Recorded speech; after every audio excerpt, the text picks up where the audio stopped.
Hello, good evening. Thank you so much for joining us for another powerful edition of House Calls. This evening, the subject is childhood cancer. Yes, cancer is an extraordinarily horrible killer. It has killed many people around the world, and sometimes many people have the tendency to associate cancer only with adults. But unfortunately, children also are affected by this grim disease, which has been, as I said, a horrible disruptor of so many families. Well, this evening we have two doctors who will be discussing this issue of childhood cancer.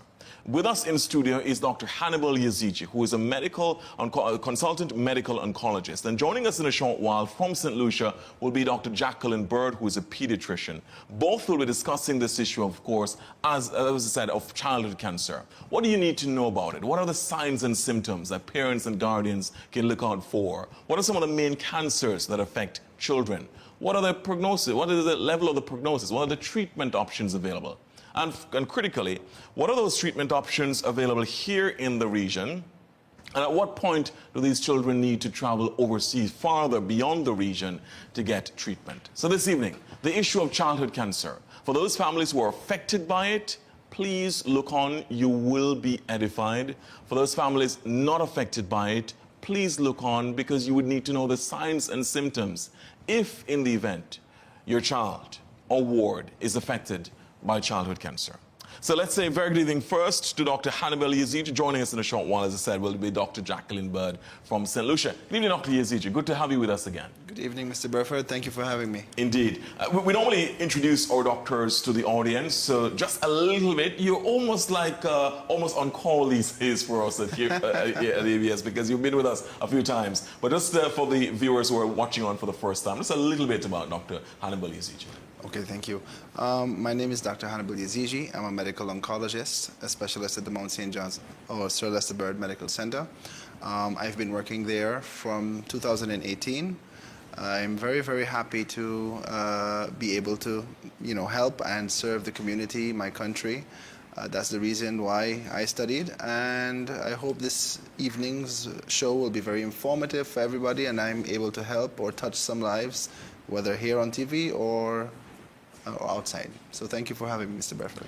Indeed, it's a pleasure having you with us as well. And just very quickly, why the focus on, there are so many different areas of medicine you could have gone into. Why medical oncology? Okay, so you want the backstory. All right, no problem. So yes. Basically, during medical school, as do all medical students, I fought with the idea of what I was going to become. Right? There was always family medicine to fall back on, because it's general medicine, general practice. That was also there to fall back on in case I didn't find my niche. However, during molecular biology and cell biology, and pathology, we covered the area of cancer and carcinogenesis, which is the formation of cancer. And something about it always intrigued me, especially how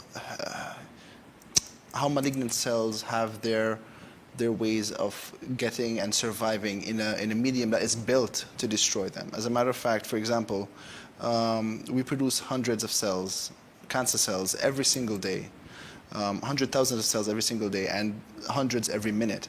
So our body is built to detect those and destroy them. And in the grand majority, we destroy these cells, and they never really touch our lives. People go through their whole lives without being diagnosed with cancer. However, for one single cell to develop mutations to, avoid or deviate away from this radar, which is our immune system, is enough for a cancer to develop and to take place in the patient, and therefore ultimately, if not diagnosed early enough, take their life.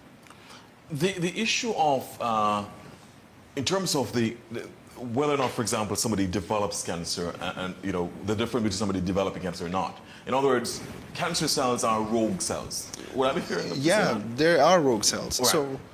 So cells basically are like little human beings in the body, all right? The genetic code that's inside of the cells, or inside of the nucleus of the cell, is what encodes how the cell behaves, when it's supposed to divide, how many times it's supposed to divide, what receptors are expressed on the outside. It's like satellite dishes on the outside of the cell.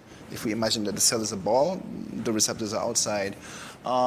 what stimuli stimulate the cell's normal biology, day-to-day activities.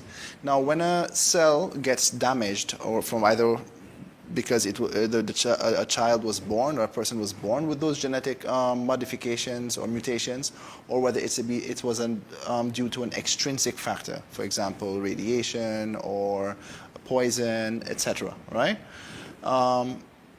This genetic code, so to speak, gets corrupted, gets damaged. So just like when you have a computer and a virus attacks your computer, corrupts the code that makes the computer run normally, and it starts to act out, that's the same way that happens to the cell. Yeah. So the cell becomes corrupt and starts acting abnormally compared to its fellow cells from the same tissues. And that's how it becomes, as we say, immortal, because it starts to replicate without end. It's supposed to be a point in time where the code says, okay, you've multiplied 10 times, time to die, and let someone else continue. But that is not what happens with cancer cells. They just keep multiplying.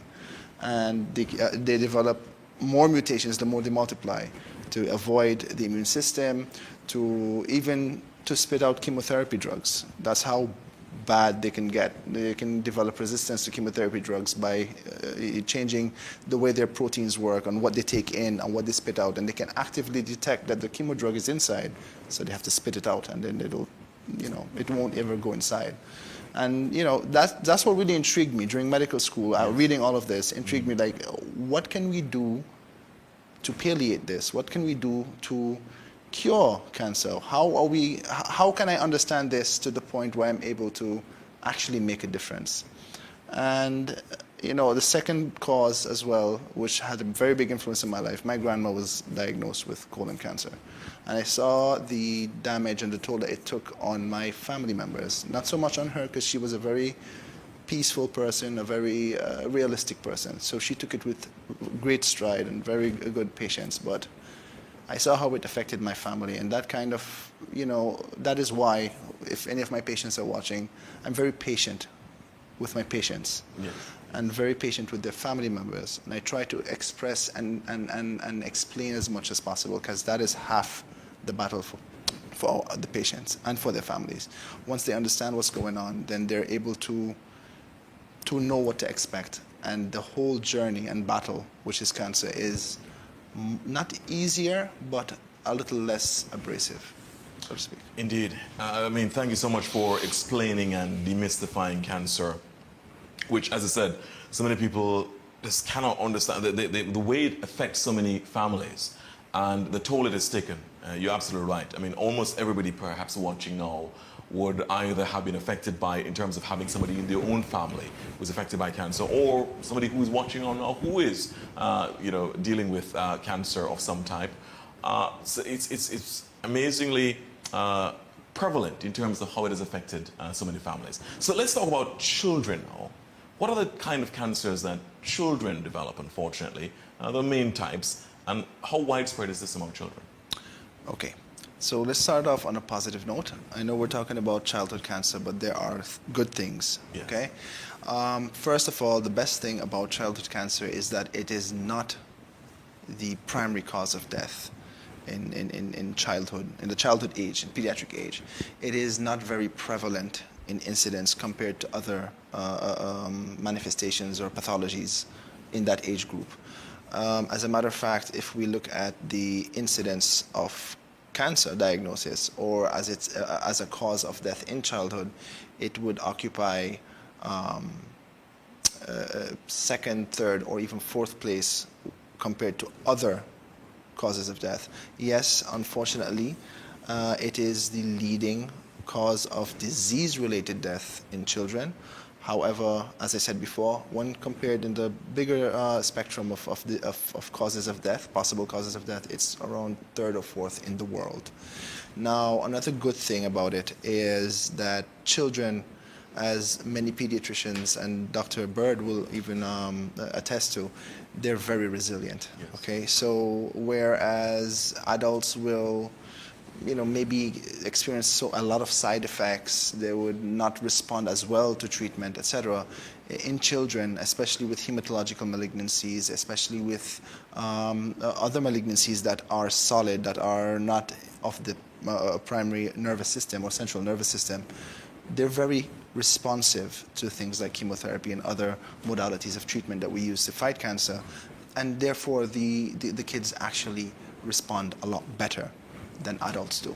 Okay, good. So the outcomes are often better? Often better. As a matter of fact, around only 20% of children who are diagnosed with cancer eventually succumb to cancer. So we have an 80% good response rate, recovery rate, or cure rate, if you want to say it. Yes, Yeah. excellent, excellent. And what are those types of cancers? Just to go back, you touched on it earlier, but just to go back into terms of the types of cancers that, you know, Most figure frequently. most prominently among children. Sure. So in number one, the number one malignancy that the children are diagnosed with is leukemia. It's a hematological malignancy. It's a little bit outside of my spectrum, but I do see and treat my fair share. That's a hematological malignancy. Leukemia, which is, for those of you out there who are listening today, is a blood-borne cancer. It's cancer of the blood. Second, we would have central nervous system tumors. Now, when we say central nervous system, we're referring mostly to the brain and the brain stem. Okay, we're not, and the spinal cord. Sorry, we're not speaking of peripheral tumors. That would come later on. After that, we have lymphomas, which are easily divided into Hodgkin lymphomas and non-Hodgkin lymphomas. Then we have other cancers. We have other cancers. Within those, you'd have things like neuroblastoma and other renal cell cancers. We have soft tissue sarcomas. We have osteosarcomas. We have things like neuroblastomas and other peripheral nervous cell cancers. And the list goes on and on. Retinoblastomas, etc. In terms of here in Antigua and Barbuda, what are the cases that you've seen? Okay, so luckily I haven't seen any central nervous system cancers in the pediatric age, brain cancers in the pediatric age, which is usually the most common solid tumor, non-hematological or non-blood-borne or blood-related tumor diagnosed in children. I have seen my fair share of leukemias. I have had patients with gland cancers, salivary gland cancers. I've had patients with neuroblastoma, osteosarcoma. As I said, mostly leukemias, as a matter of fact. And those patients that have passed through the department, maybe they haven't been my patients from the get-go, but that have passed from the department or through the department, they're adults now and they're perfectly fine. They got their treatment and they're doing very, very well. Excellent, excellent. I think my first reading about, for example, cancer in children was about leukemia and the toll that it has taken on children and so on, and you know, the toll that it took on families. In fact, let's now go over to St. Lucia to join our second doctor in the house, Dr. Jacqueline Bird, who joins us on Zoom. Very good evening to you, Dr. Bird. Really appreciate you joining us this evening as well. And I'm pretty sure that you also want to say good evening to Dr. Yazigi as well. Very good evening to you. Hi, good evening. Sorry to be late. Glad to be here. Yes, very good. Could you just talk with us a little bit, Dr. Bird, about your experience with children who've had cancer, unfortunately? I mean, how prevalent is it? Has it been in your practice? Thankfully, it's not one of our most common afflictions. We get between 2 and 5 cases of cancer in children per year. There's some years that are a bit more deadly. I can remember 2011 stands out. I think we had about 12 cases of child cancer that year. And just as Doc said, the common things are common. We see the blood cancers, the acute leukemias, the lymphomas, the brain tumors. Thankfully, a lot of the brain tumors are benign and not really cancerous. So they are very amenable to surgery once we can get to them early. But cancer of the kidney, Wilms tumors, bone cancers, eye cancers. We have recently had 2 retinoblastomas. Those are the kinds of things that we see. Similar, I would think, to Antigua. Let's talk with us, please, Doctor. As I said, for those of you who are just joining us, we're speaking with Dr. Jacqueline Bird from St. Lucia, and with us in studio is Dr. Hannibal Yazigi. Dr. Jacqueline Bird in St. Lucia is a pediatrician. Dr. Hannibal Yazigi, he's a consultant medical oncologist. Dr. Bird, just talk with us, please, about how you compare, the situation here in the region with, say, worldwide. What you've seen in both Antigua and Barbuda and St. Lucia, how does that compare with the worldwide average?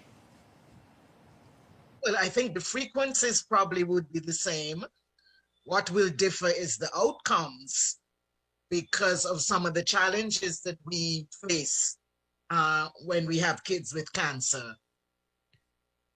Challenges such as access to specialized care centers, access to chemotherapy drugs, which are quite expensive, our not so robust blood collection services are a major challenge, especially when we're dealing with children with leukemia, lymphomas that need blood transfusions and so on. So access to care, to specialized care would probably be our challenge. We don't have a pediatric oncologist in St. Lucia. We depend very heavily on nearby Martinique for care with kids with cancer. So I don't think the landscape would be very different to, say, the big countries, but the outcomes are decidedly different because of those challenges that we face. Absolutely, absolutely. Thanks for that. Let me come back to Dr. Yazigi on this one. Now, in terms of we're going to talk about the detection shortly, but let's talk about the causes. How much of the causes of childhood cancer are related to what families have control over, what we have control over, and what are those things that we have absolutely no control over, such as genetics, possibly? So, in previous interviews that we've had, I've talked about cancer in the adult, where I've stated in very few cases is it related to genetic causes. Now, this is a little bit different in childhood cancer. A lot more of childhood cancers or cancers diagnosed in childhood or pediatric age are actually or have a hereditary or genetic component, all right? A larger percentage than adults. So in adults, it'll be about 10 to 15%. In childhood, it could be up to 50% or more, all right? That's crucial. Could you just restate that for me again, in terms of the component that's genetic is in children versus adults? Right, so the component that is genetic in adults is around 10 to 15%, whereas in childhood, it's almost fivefold. Wow. Okay. Wow. So, especially in things like leukemia and lymphoma, where we have specific genetic mutations that can occur in utero, and the child is born with these mutations, and later on in life, these cells that hold the genetic mutation are able to actually avoid the immune system, as we are saying, mutate and establish a cancer which goes forward and manifests itself as disease. So, what I can say relating with childhood cancers, it is not very easy to, let's say, classify or place specific extrinsic factors that are only specific to pediatric age. Basically, the same things that affect adults will affect children. So things like radiation, chemicals, certain chemicals. A lot of children will play around and they will ingest certain chemicals. It's just out of curiosity. Those could later on come back to manifest themselves as cancer or other diseases. You have things like some children who acquire viral infections. They store the viral infections continue living in the body, things like mononucleosis, Epstein-Barr virus, CMV or cytomegalovirus, etc. And those are inside of the body. They're taking a toll on the body's cells, and they don't manifest themselves sometimes until later on in childhood or even in adulthood. Yes. Another thing that I think is very important to talk about, and it's a bit taboo, especially here in the Caribbean, is HPV. All right. Now we do know one thing. Women who are infected with HPV at an early age have a higher likelihood of developing cervical cancer later on in life. All right, and I touch upon it very briefly just for the public's information. But HPV, the earlier a woman is infected or starts having sexual relations, the higher the likelihood of her developing cervical cancer if she's infected with one of the HPV strains that is known to be especially carcinogenic. Interesting. So for children, it's a higher likelihood that the causes of cancer would be genetic as opposed to adults. Right. So when we say genetic, there's a difference between genetic and hereditary. Okay. Genetic meaning they might have developed the genetic mutation in utero when they're inside of their mother's womb, and hereditary is something that is passed on from the parent to the child. For example, retinoblastoma. That is one childhood cancer, or one cancer that is very prominent in childhood, that is very, very much possible to be, or very frequently linked to a hereditary factor, meaning it is passed on from the parent or even before, like a grandparent or to the child, especially parenthood. Okay, all right. And Dr. Bird, let me come back over to you now on Zoom in relation to, let's stay with that issue now, for example, Dr.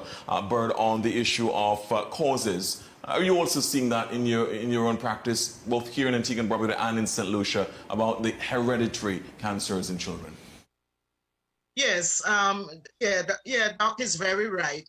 For the most part, the causes are unknown, and only when we get help with genetics, we recognize that the child has a genetic mutation. And then there are those familiarly linked cancers, as he said, like retinoblastoma in the eye and certain bowel cancers. There's a strange association well documented between Down syndrome, which is a well-known genetic disorder, trisomy 21, and a form of acute lymphocytic leukemia, acute myelocytic leukemia, sorry. So the children with Down syndrome have a peculiarly increased risk of having that particular form of leukemia. But when I try to counsel parents in well baby care, I have begun to highlight some of the concerning associations with later cancer. I've been doing what I do now for 42 years, and they say it's time for you to retire when you see your mistake showing up in new bodies. I have had 3 children with acute leukemia who I have been extremely concerned with from infancy because of chronic sustained inflammatory reactions in their skin from extensive insect bite allergy. And I don't mean a little bit of irritation from a mosquito bite.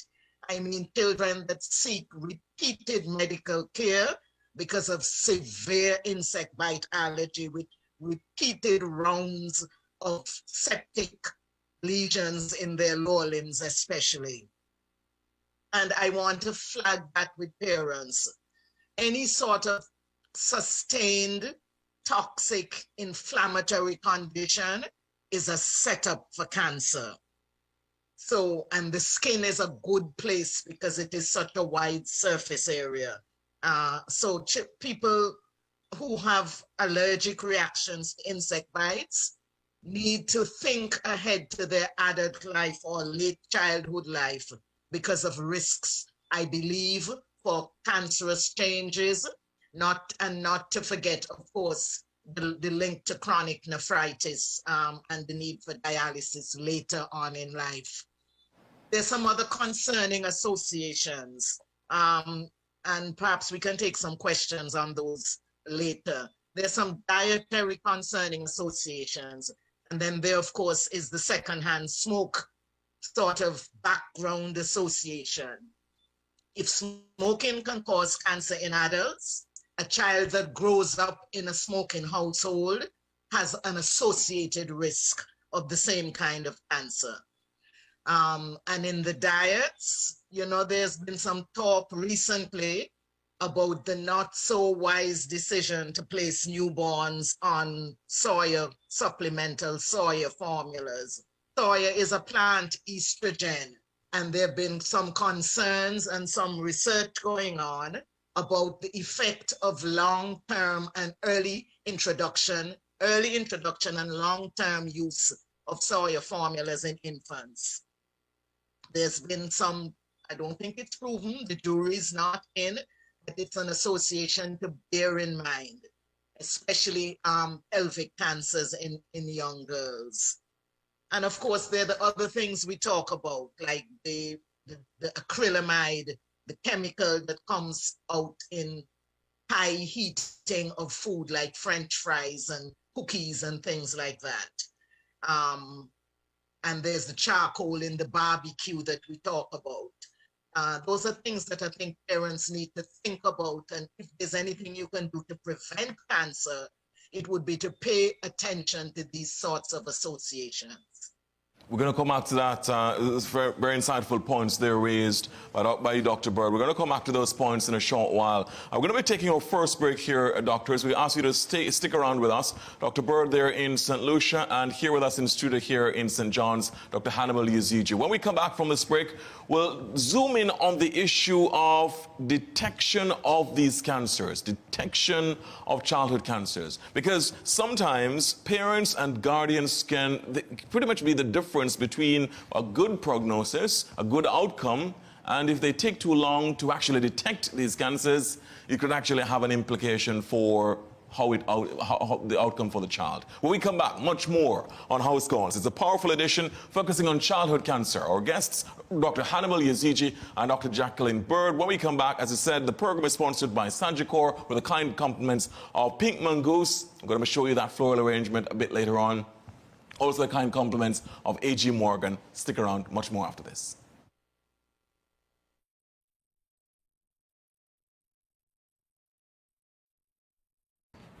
I had a really good time tonight. So did I.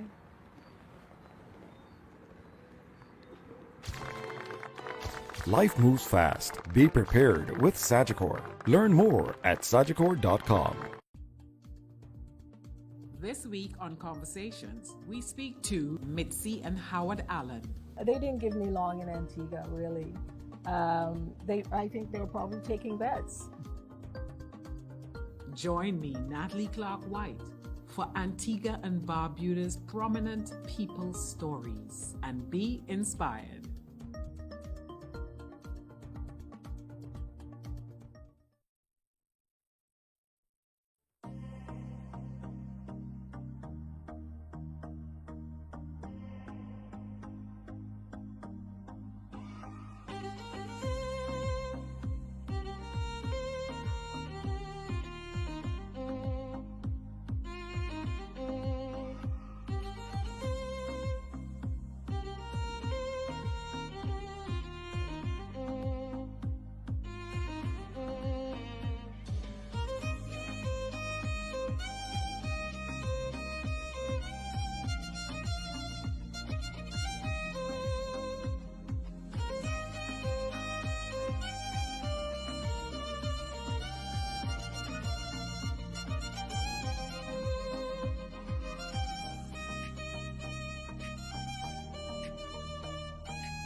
Welcome back to House Calls. It's the powerful Tuesday evening program on all ABS platforms, focusing on giving you medical information, sometimes possibly life-saving information. We've invited doctors who have shared their immense insights, immense medical expertise and knowledge with us. We're indebted to these doctors who have been so gracious and so amazingly wonderful to share that information with us every Tuesday evening at 8 on radio, television and our online platforms.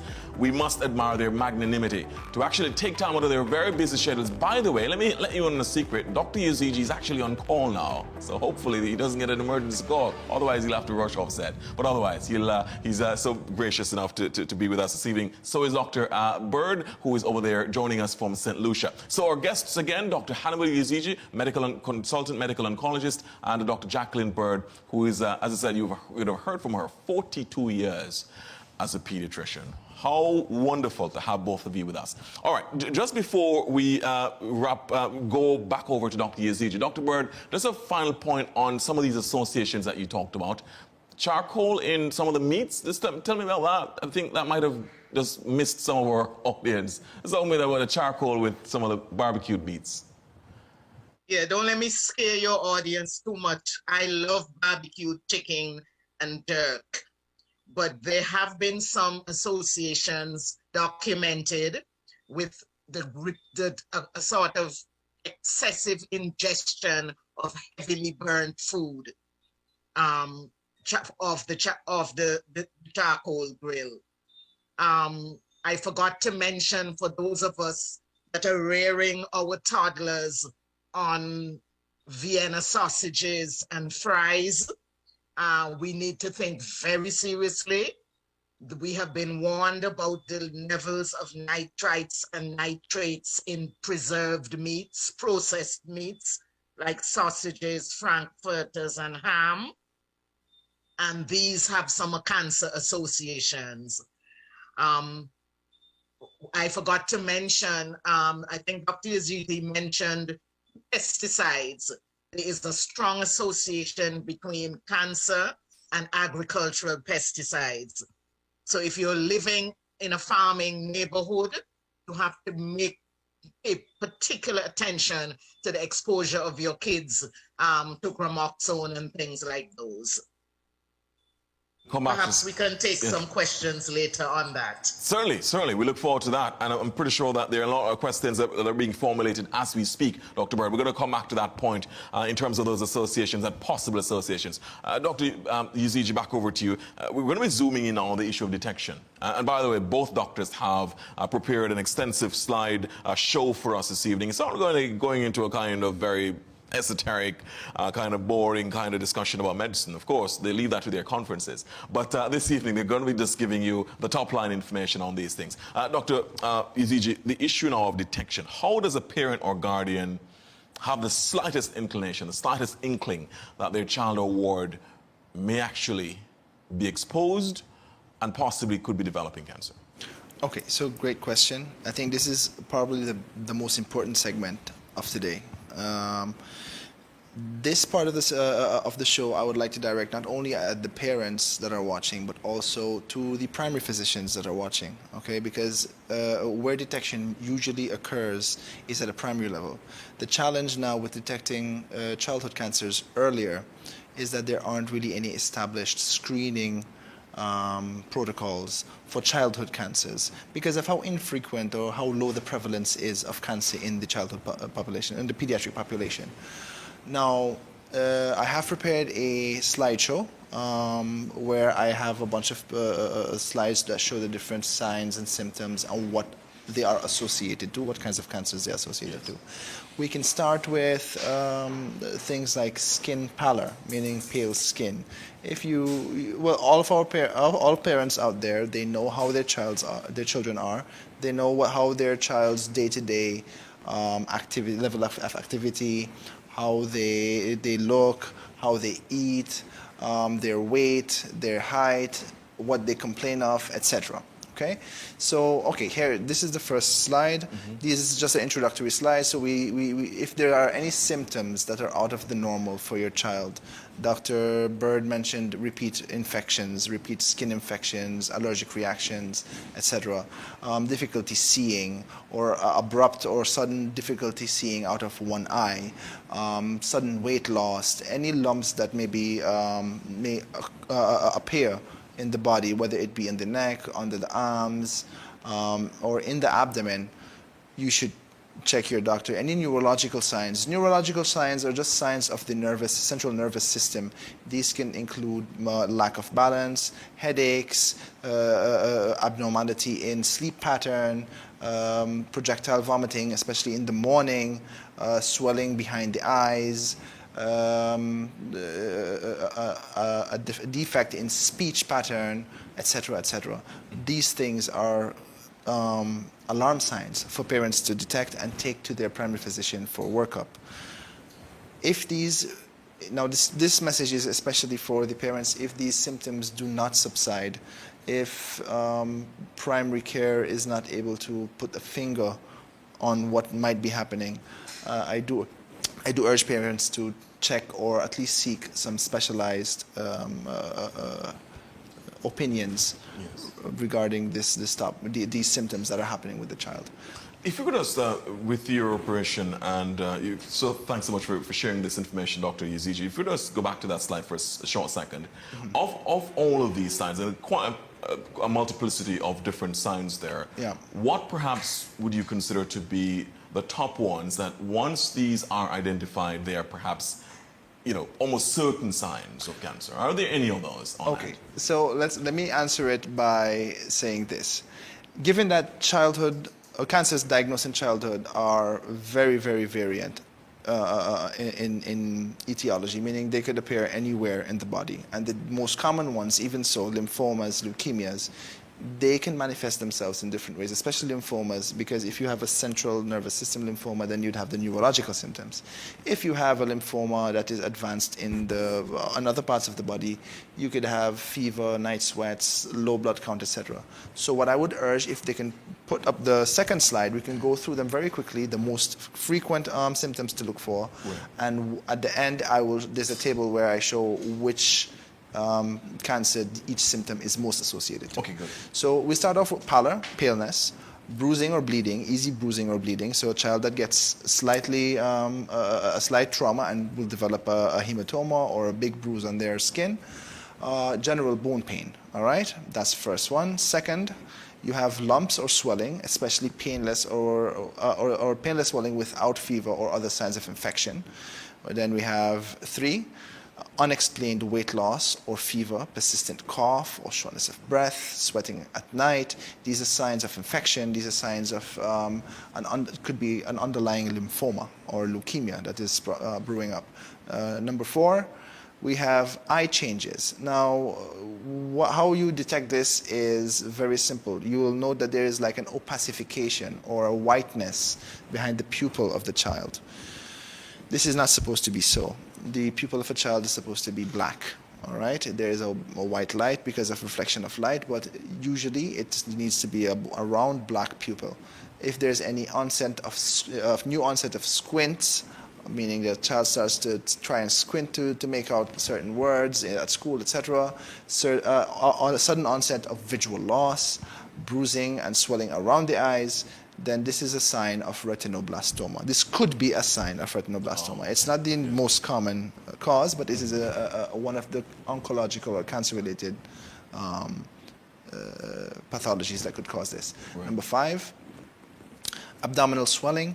Now, here we have mostly the tumors in pediatric age, the tumors of the kidneys, for example, or really large bulky lymphomas like Burkitt lymphoma, non-Hodgkin lymphoma, etc., that could arise from the abdominal region that would cause swelling, abdominal swelling, which is abnormal for the child, because some childs are naturally a little bit on the heavier side. They have a round abdomen. It is not to be confused with abdominal swelling, where even a child who is a little bit plump, rotund, could have a more globulous appearance to their abdomen. Yes. So the next slide, we have persistent headaches that especially that are not alleviated by run-in-the-mill painkillers like paracetamol, etc., or that are accompanied by things like blurry vision, vomiting, especially morning vomiting.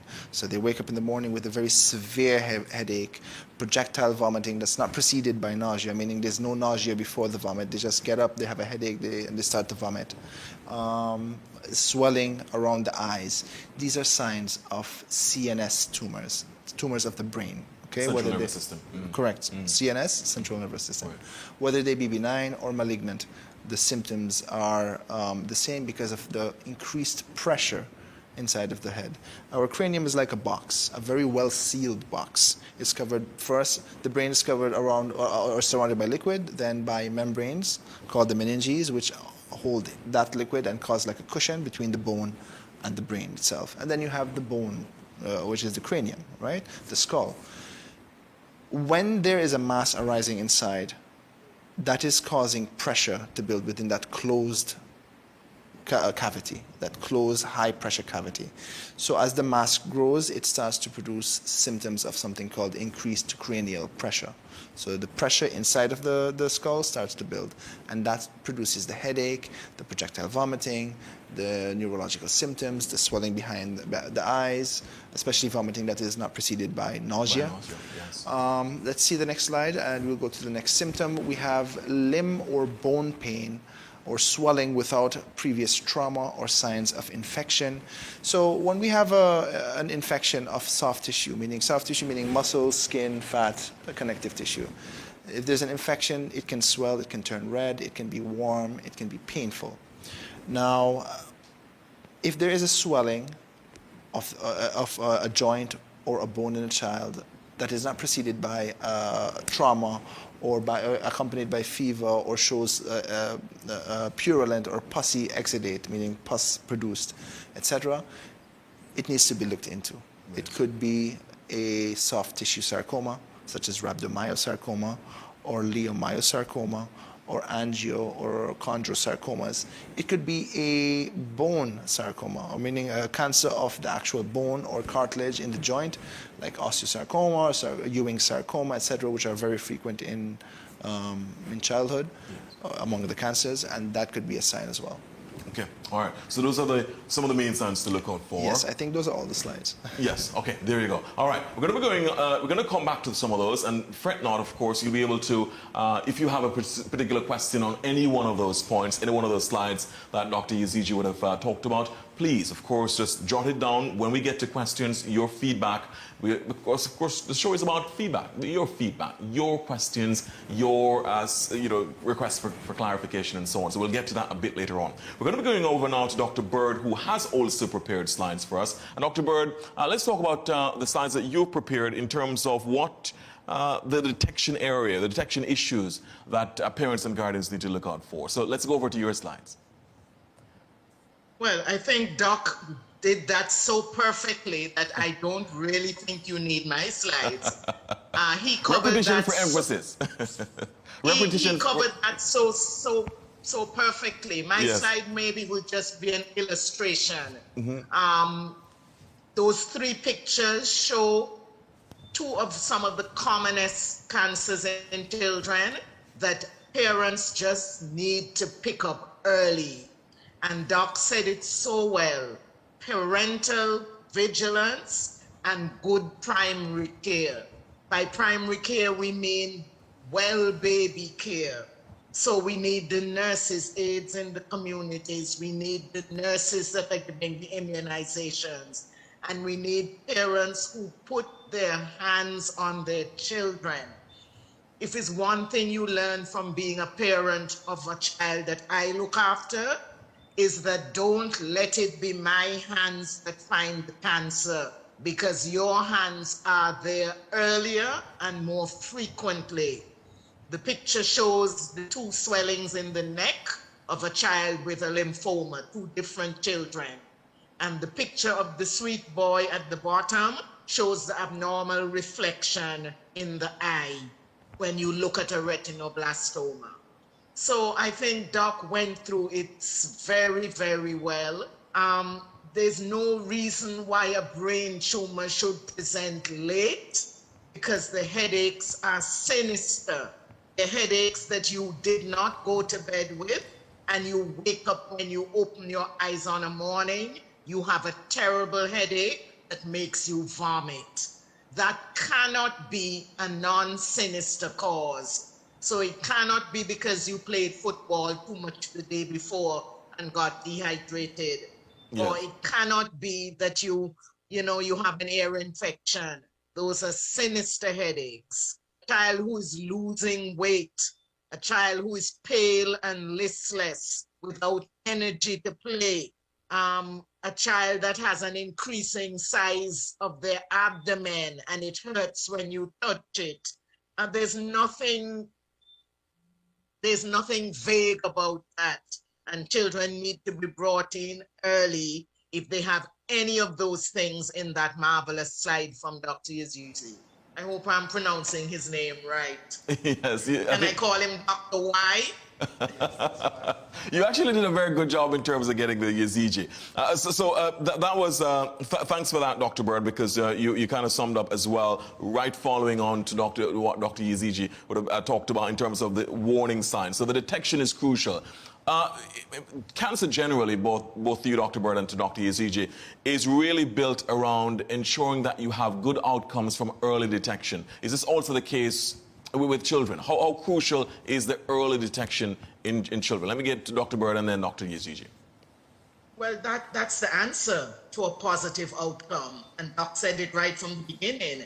You can't cure a cancer if you get it in stage 4 unless you have, there's one little peculiar magical form of cancer in a newborn, a neuroblastoma stage 4, they call it S, because it is just so easily treated and seems to just evaporate. But as far as I know, and Doc is the oncologist, he can support me, there's no other cancer that you get in stage 4 that is very easy to treat. You're battling for the life of the child if they come with stage 4 cancer, meaning it has already spread out of the original site into the rest of the body. So early detection is paramount. I always tell my parents, cancer starts in the home and the community, and cancer ends in the community. So we need to be quick off the bat with our well baby care, our checkups, our routine checkups, and of course, parents that are just knowledgeable about their children's bodies. Absolutely.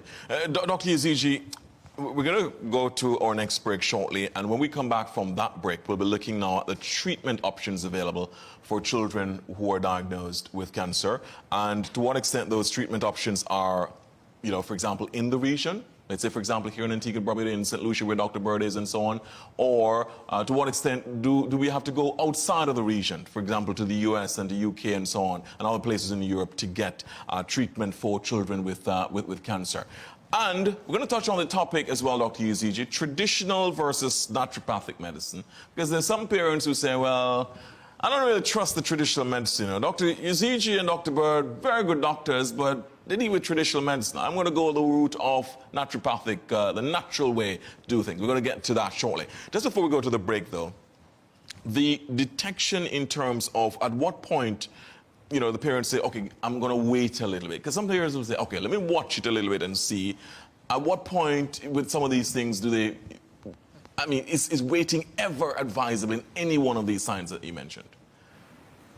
Okay, so the signs that we discussed just now, especially the ones that we expounded on in the slides, as Dr. Bird so eloquently said, none of them have a benign etiology. There is no way to explain a huge abdominal mass without there being a sinister cause behind of it. Now, I think what saves children's lives when it comes to childhood cancer is a good relationship with their parents. Parents who are there, who spend time with their children. I told a patient of mine the parent of a patient who I met, just looking into your child's eyes could save their life because of the retinoblastoma, seeing that opacification. It starts, as the doctor said, in the community and ends in the community. There's no good reason that your child has this ever-growing and worsening symptom, and you just wait and say, maybe it'll just go away. It's not something that goes and comes. It's something that's persistent, because cancer doesn't grow and then shrink and then goes away and then comes back again. It's something that starts at point 0 and keeps growing without end. Are any of these cancers that affect children, you know, for example, difficult to detect because of their symptomatology or lack thereof? In other words, they really don't necessarily produce some of these warning signs that you'd have talked about, both yourself and Dr. Bird would have talked about on the slides. That it really now, for example, is this the very sinister multiplication in the body, proliferation in the body of the child, and doesn't necessarily show any sort of warning signs. Any one of these cancers are for childhood cancers, right? Or do they all come with some sort of sign or symptom that at some point we either catch or miss? Right. So when we discussed things like night sweats, profuse sweating, prolonged fever, risk of infection, pallor, these things are easily confused and explained by other pathologies, all right? And they are most consistent, when it comes to cancer, they are most consistent with things like leukemias and lymphomas. So those, if they are manifesting inside the body, for example, lymphomas are cancers that arise in the lymph nodes. I'm not going to go too deeply what lymph nodes are, but they're basically the checkpoints in the body where our immune system kind of filters pathogens or filters the blood, etc. Now, these checkpoints, if they grow inside of the abdomen, for example, or if the child has a kidney mass or mass inside of them from wherever, it can grow without manifesting symptoms until it is visible in the child's abdomen.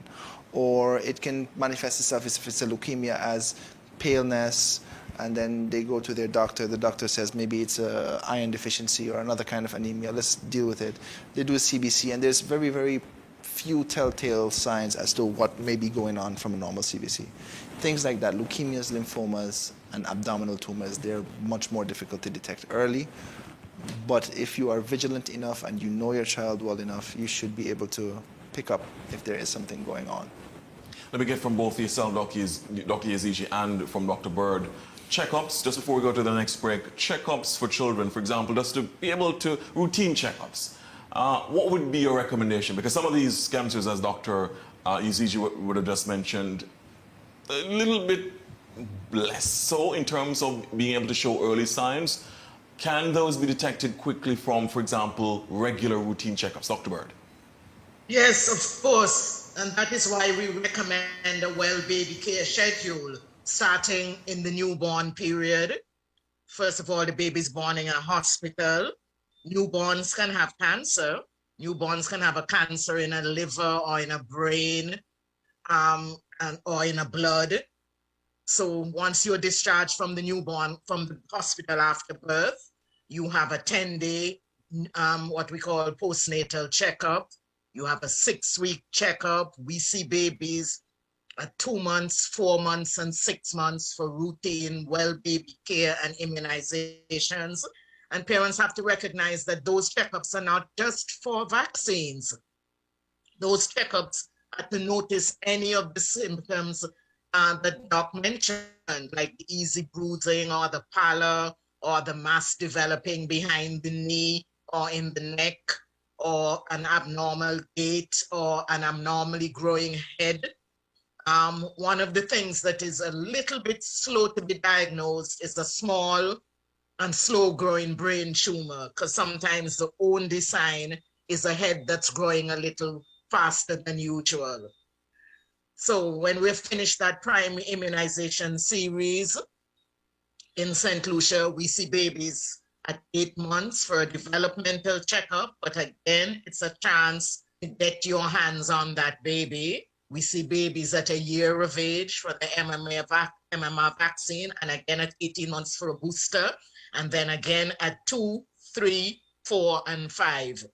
And those things are not just, parents have come to think of them as vaccine visits, but they are, again, to have the baby seen, hopefully by the regular nursing team that knows the child in their home community, and that can raise a red flag if something has changed between visits.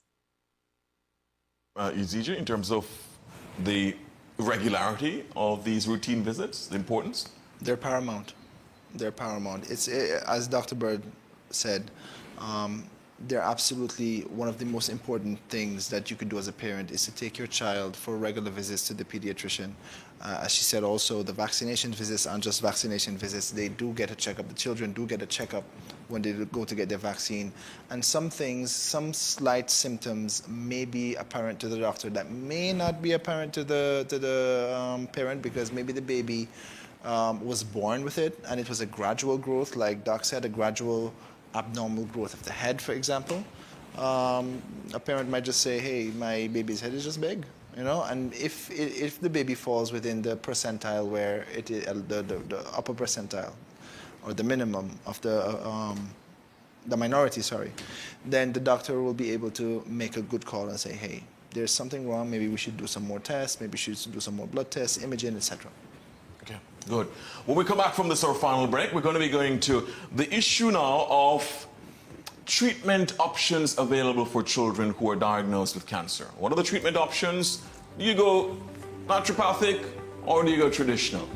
We have to, of course, talk about the floral arrangement this evening.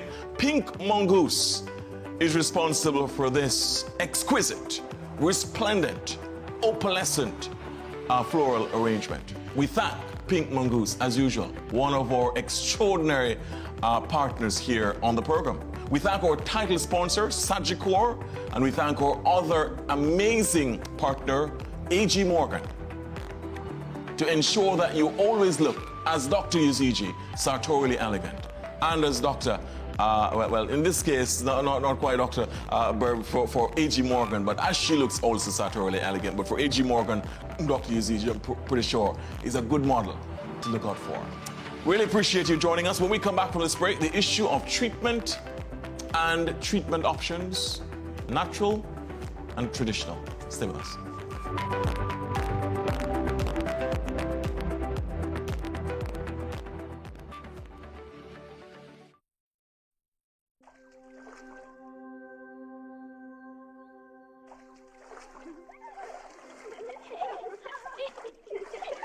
Life moves fast. Be prepared with Sagicor. Learn more at sagicor.com.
This week on Conversations, we speak to Mitzi and Howard Allen. They didn't give me long in Antigua, really. I think they were probably taking bets. Join me, Natalie Clark White, for Antigua and Barbuda's prominent people stories and be inspired.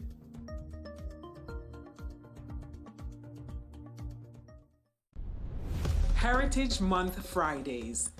Our roots, our stories, our traditions, from Africa to the Caribbean. Before we came, the slave trade, colonization, and why reparations are so important for shaping our future. It's our time now. Heritage Month every Friday, 8 to 9 on ABS Television. We celebrate us.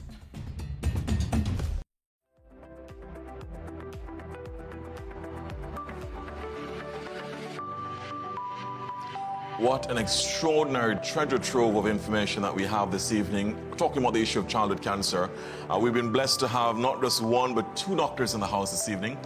We have with us in studio Dr. Hannibal Yazigi, consultant medical oncologist, and joining us from St. Lucia via Zoom is a pediatrician with 42 years of experience, Dr. Jacqueline Bird. Just before we go to calls and to audience participation, Drs. Bird and Yazigi, let's deal with very quickly the issue of treatment options, the ones that are available here. So let's start off with Dr. Bird. Treatment options for children here in Antigua and Barbuda, in St. Lucia, where you are, generally in the Caribbean. How extensive are those? Well, that's where we come up against the challenge. Now, of course, it depends on the cancer, what treatment you're going to recommend or have available. But treatment you perhaps can divide up into surgery, if it's removal of a tumor, depending on where it is. It could be in the brain, the spinal cord, the abdomen, a limb. And then, of course, so you need a specialized surgeon, either a pediatric surgeon, depending on where it is, or an orthopedic surgeon, or a neurosurgeon if it's within the central nervous system. Then, of course, the adjunctive therapy would be things like chemotherapy. And these are very expensive agents that I'm sure people know the prohibitive costs of a lot of cancer care. Then there's radiotherapy, which we don't have available in St. Lucia. And I am so glad to get Dr. Y as a partner, because I understand there may be some limited radiotherapy available in Antigua, but all patients have to leave St. Lucia if they need radiotherapy. So treatment is a challenge. But even before you get to treatment, confirmation of diagnosis. So I might have a child that I can do a bone marrow on, and I'm fairly certain that they have acute leukemia or a lymphoma, but then I'm not a specialist, I'm not an oncologist, and our laboratories don't support the extra diagnostic procedures that would be available on that bone marrow sample, like molecular pathology and genetic testing. So again, we run into a roadblock there if we can't get the child or his samples overseas for more specialized diagnosis. So things are not easy. Most children with cancer, certainly in St. Lucia, we have to get out of the island for confirmation of diagnosis, surgery, a lot of the times because it's neurosurgery, and the beginning of cancer therapy. For a leukemia, for example, what we call induction therapy and consolidation therapy. We may be able to accept them back home to continue the maintenance therapy and the long-term therapy, because you're in this for the long haul. A lot of kids with cancer, it's not open and shut and you're okay tomorrow. It's long-term care. Doctor, I won't call you as Dr. Bird says Dr. Y, but Dr. Yazigi, what do you make of it in terms of the treatment options available here? Let's say, for example, here in Antigua and Barbuda, vis-a-vis the ones that are available, the person has to fly out. I think our biggest strength here is our pediatric team at the hospital. They are unconditional when it comes to the kids that they treat and detecting it early, trying to get the best care for the patient, guaranteeing overseas referral where it's necessary. And as Dr. Bird said, also is true for Antigua and Barbuda.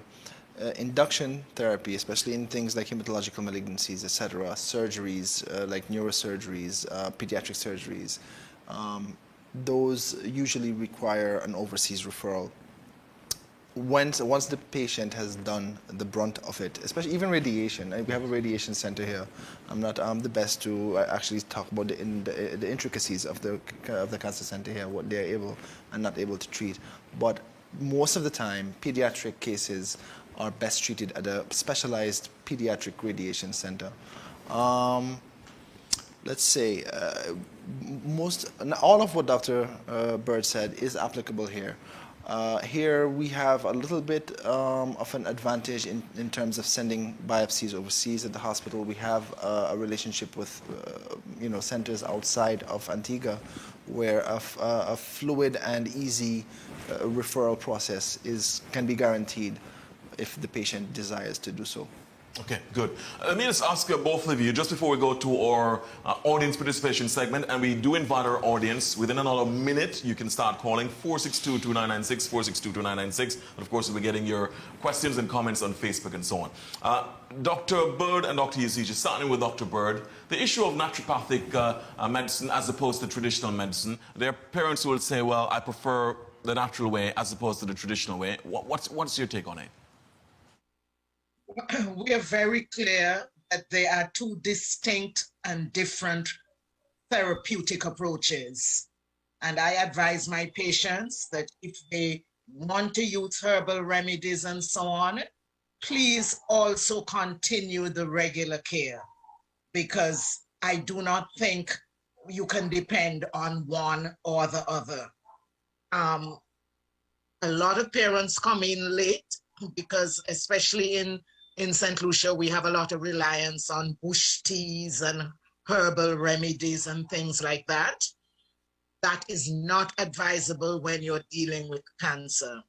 Cancer is a specific, aggressive, life-threatening, new growth I'd like my parents to think about it. It's a new growth somewhere in the body that needs to be addressed aggressively. It needs to be removed when it can be removed, and it needs to be killed with chemotherapeutic agents, other adjunctive therapy, radiotherapy, and whatever else is necessary. You can go ahead with your herbal remedies and so on, unless there's something that we have determined is conflicting, but you need to stay on board with the regular therapy.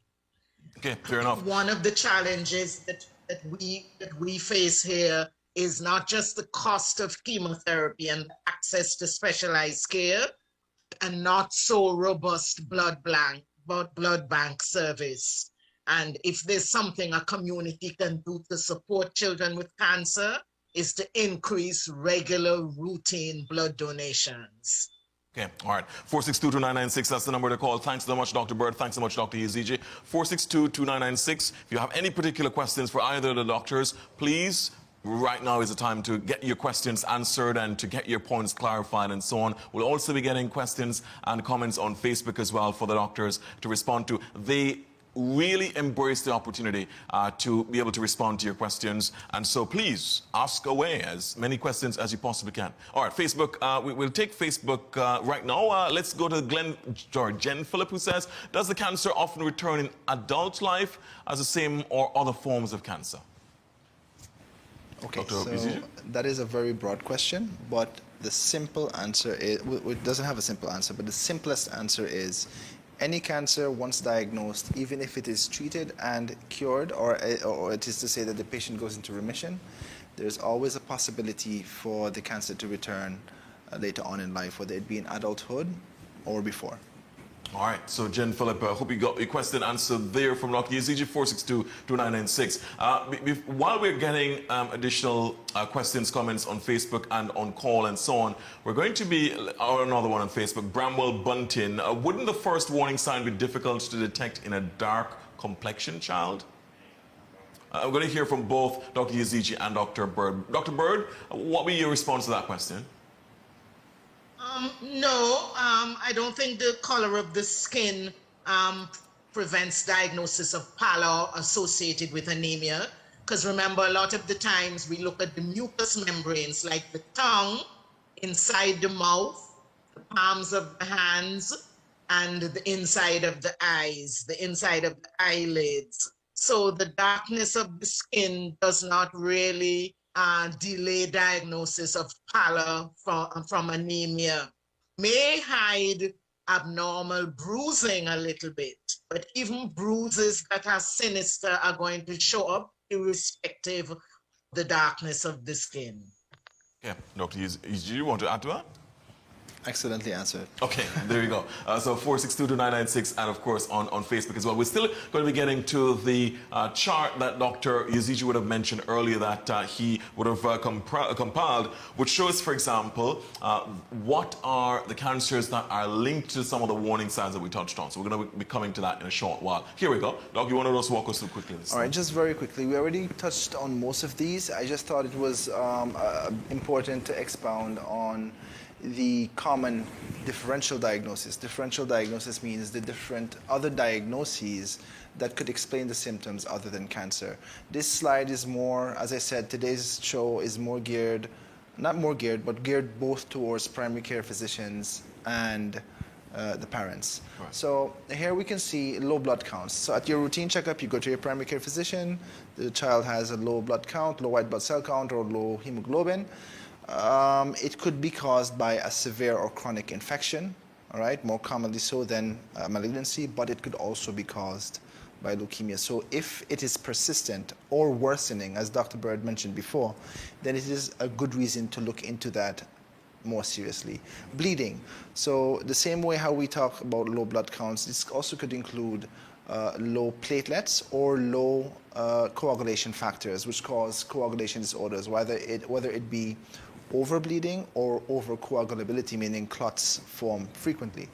Now, these could be because of bone marrow failure, because of a coagulation or coagulopathy, as I mentioned, or it could also be because of leukemia, because increased amount of white blood cells cause what is called a sticky cell phenomena, where they clump up together and cause clots, which aren't platelets, but leukocytes themselves. Lymph node swelling. The most common cause of lymph node swelling or increased size of lymph node is infection. In any age, not just children, but especially so in children. The differential would be that. So if that is ruled out completely, then we could look into things like lymphoma. Abdominal swelling, you have things like nutritional disorders like kwashiorkor. I think Dr. Bird could expound more on kwashiorkor than I can, but basically very severe protein deficiency in the diet. Kidney cysts, constipation, ovarian cysts, that's misspelled, I apologize. Ovarian cysts, hepatosplenomegaly, which is the increase in size of the spleen or liver, hemoglobinopathies, that's the tongue twister there, and kidney tuberculosis. These are things that are not necessarily cancer, but could explain the abdominal swelling. Now, the cancer counterparts would be things like Wilms tumor, which is also a kidney tumor, but a kidney cancer, ovarian cancer, Burkitt's lymphoma, BL, Burkitt lymphoma, or other types of non-Hodgkin lymphoma, bladder or other abdominal cavity cancers such as rhabdomyosarcoma and neuroblastoma. Mediastinal mass is just a mass that is in the space between the lungs and the heart and big vessels here in the chest. An increase of that and shortness of breath could be an infection, not very common. It is more common in younger children where you would expect a bigger reaction of the lymph nodes. But most of the time, I would like to rule out lymphoma or neuroblastoma, metastatic neuroblastoma in those cases. White pupil, the most common cause would be congenital cataract. Okay, just like old people can develop cataract, some babies can be born with cataract. Okay. Yes. But if that is ruled out by your ophthalmologist or pediatrician, then retinoblastoma is a necessary differential to rule out. Headaches in the morning, we already spoke about that. Those can be attributed to migraine, sinusitis, meningitis, which is something that is very sudden, rapidly, it evolves rapidly and causes fever. And you will have, on the blood test, you'd see high levels of white blood cells, you'd have fever, you'd have sweats, etc. Those need to be ruled out. Once those are ruled out and they're on imaging, if there's no imaging done, then imaging could reveal a brain tumor in the child. Bone pain, swelling, etc. We talked about bone cancers. The more common things that could explain these are things like bone cysts, which are very frequently congenital, or osteomyelitis, which is an infection of the bone. And if it's not, then we need to rule out bone tumor, yes. Okay, let's go to the telephone lines. Good evening. Thank you so much for joining us on House Calls. Go ahead, please. Hello, good evening. Thank you so much for joining us on House Calls. You're on the air. Go ahead, please.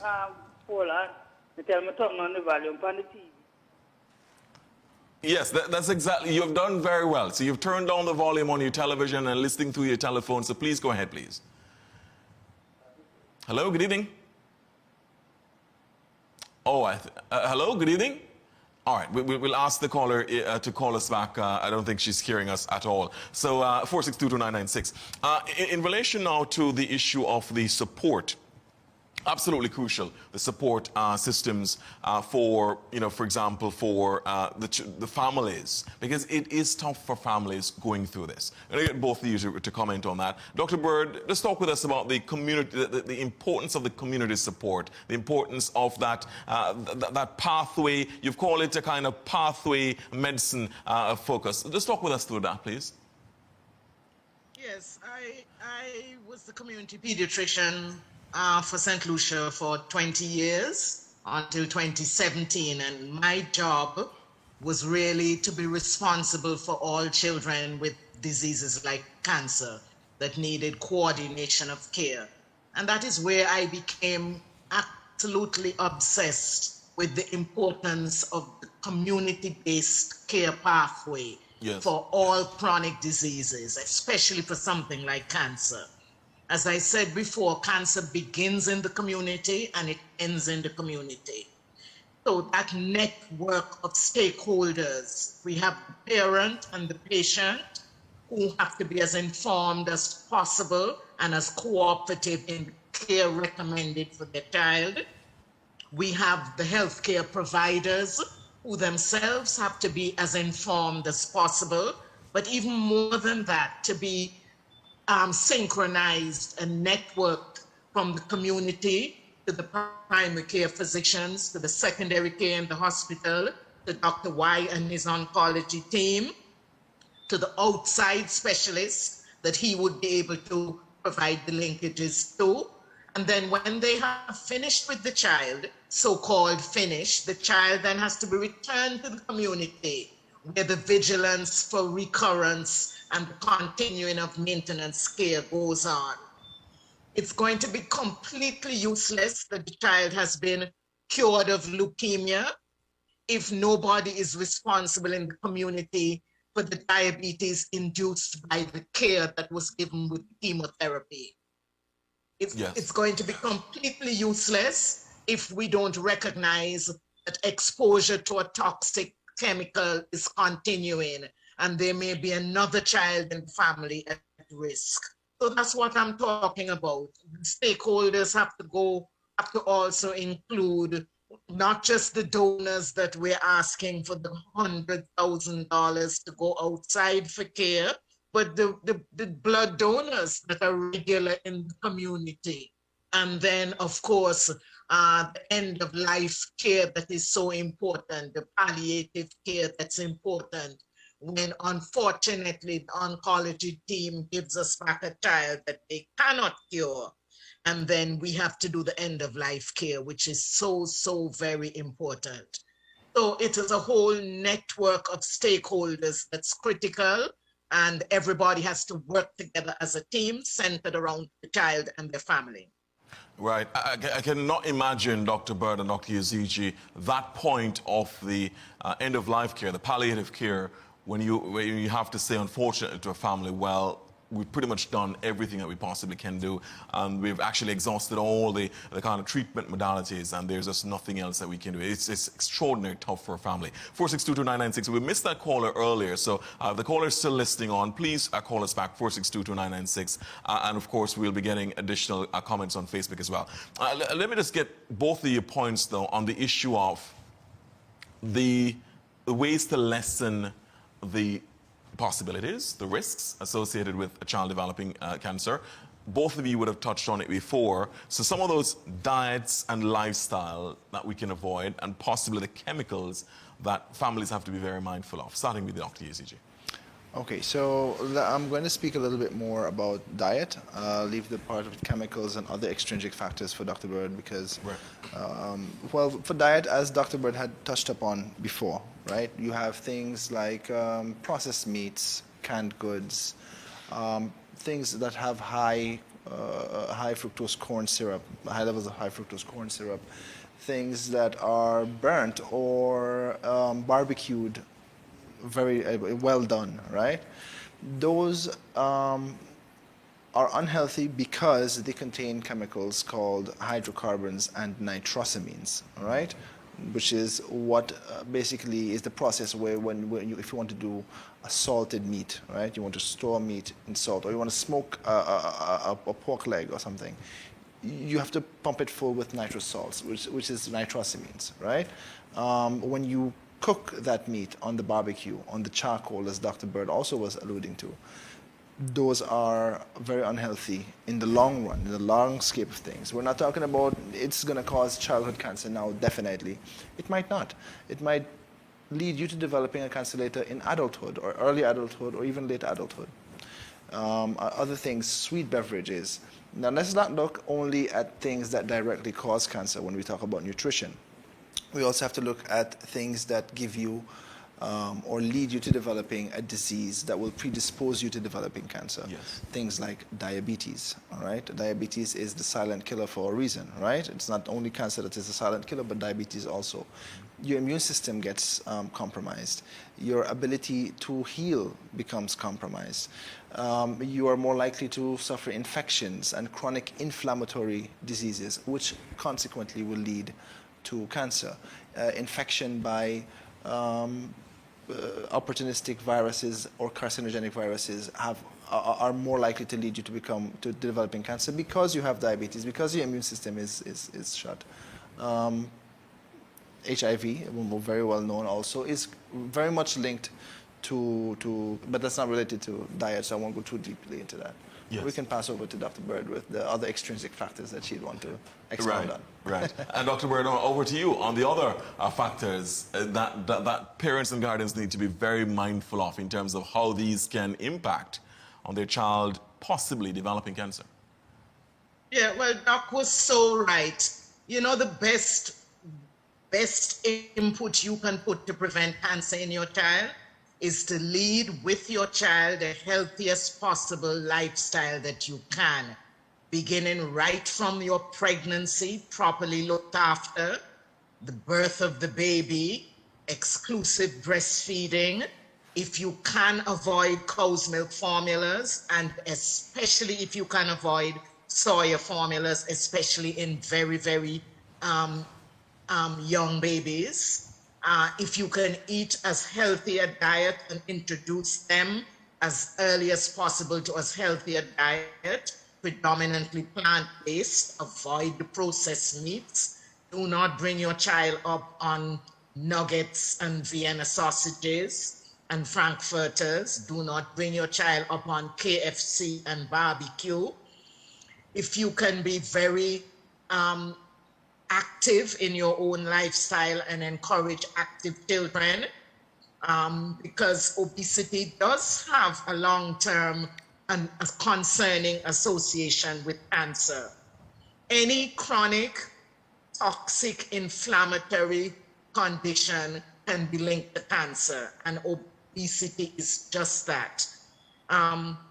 There's a condition or a series of conditions that we haven't spoken about that has long-term cancer risk associated with it.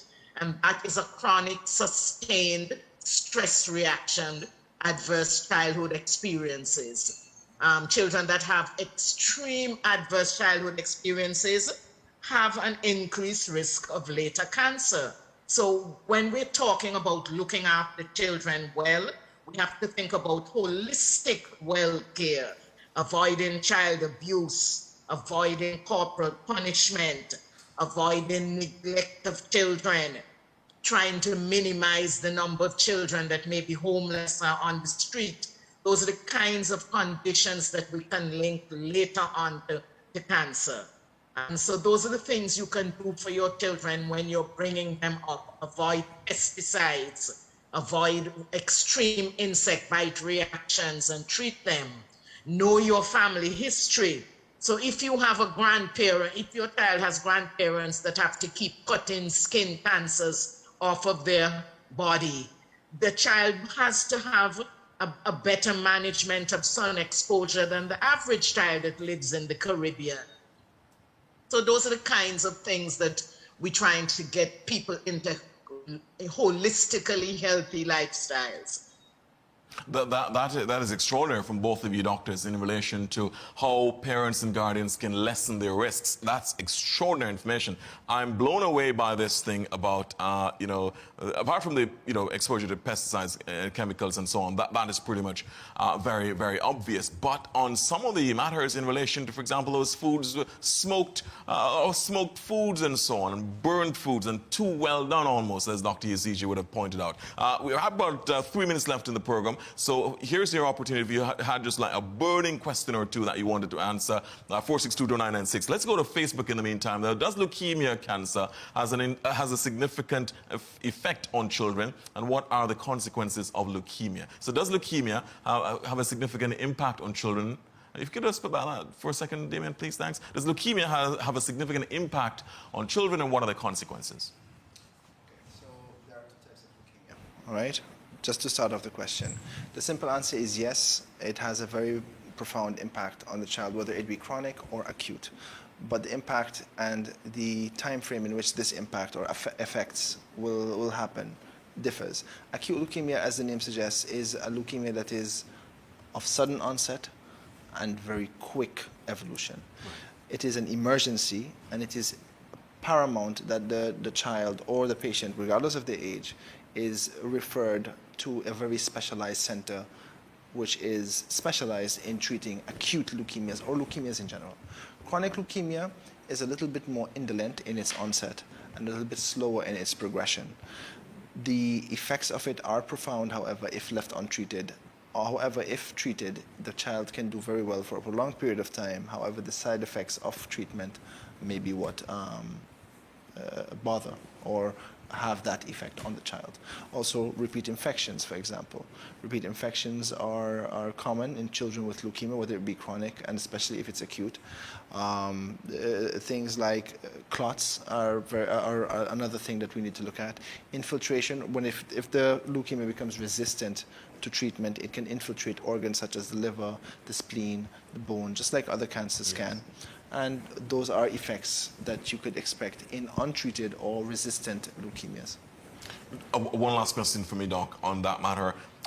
You've been here before, you've talked about how different, for example, ethnicities are differently affected by different cancers. So, for example, there are some ethnicities which have a higher incidence of certain types of cancers. Is there any particular cancer that has more of an impact on people of African descent? People, for example, African Americans and black individuals. Pediatric? Pediatric cancer, yes. Okay, it's not as well defined in the pediatric age as in the adult age, but there are certain cancers that are more prominent in certain geographical locations. For example, and that is mostly linked because of the prevalence of other predisposing factors. For example, in Central Africa, West Africa, it is very prominent. Burkitt lymphoma is much more prominent. That is because of the prominence of HIV and Epstein-Barr virus, etc., which predispose the patient to developing these types of cancers.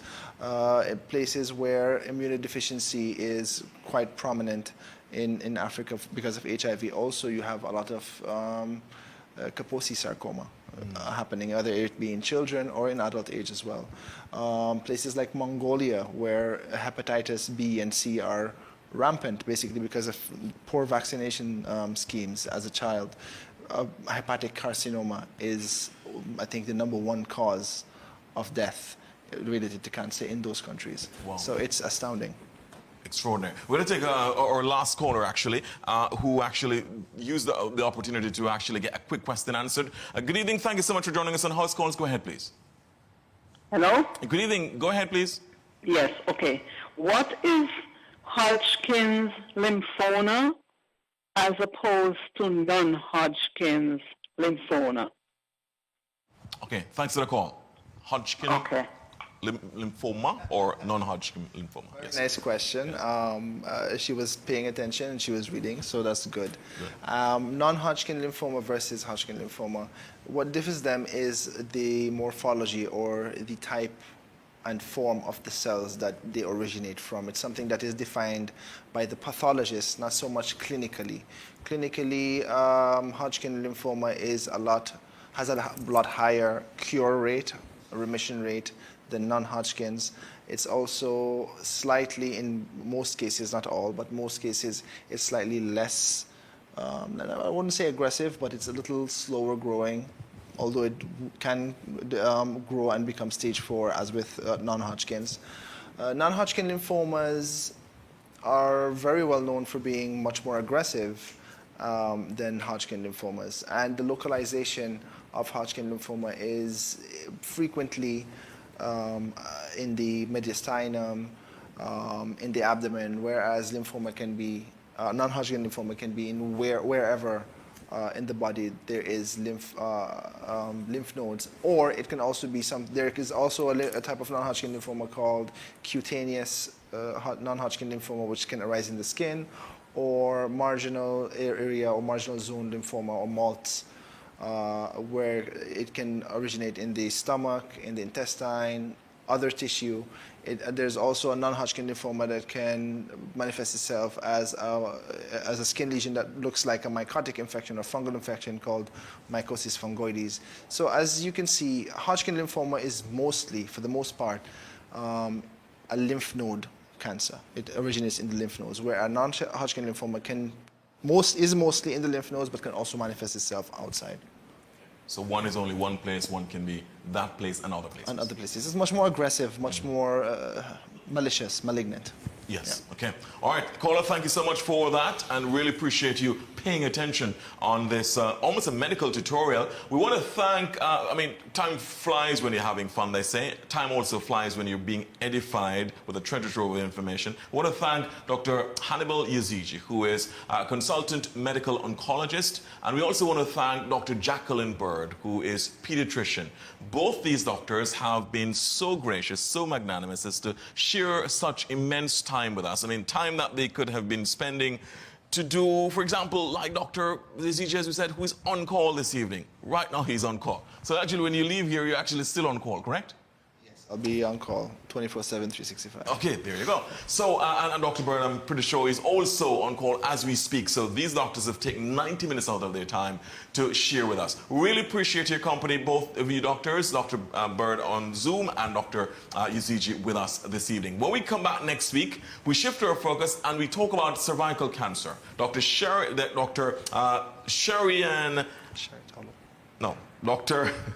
My bad.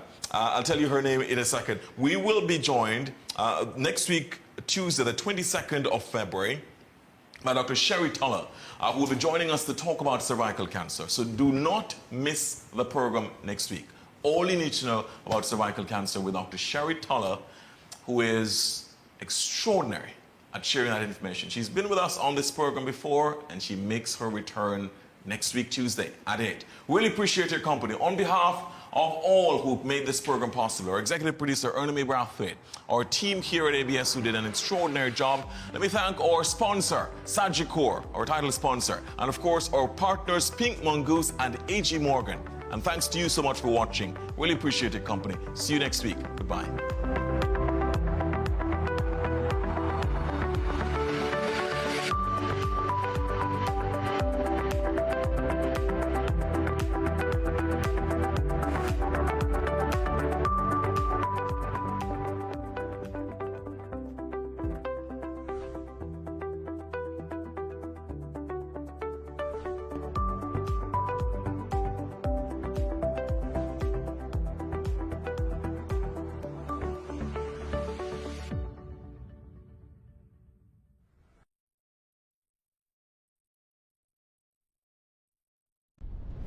Heritage Month Friday.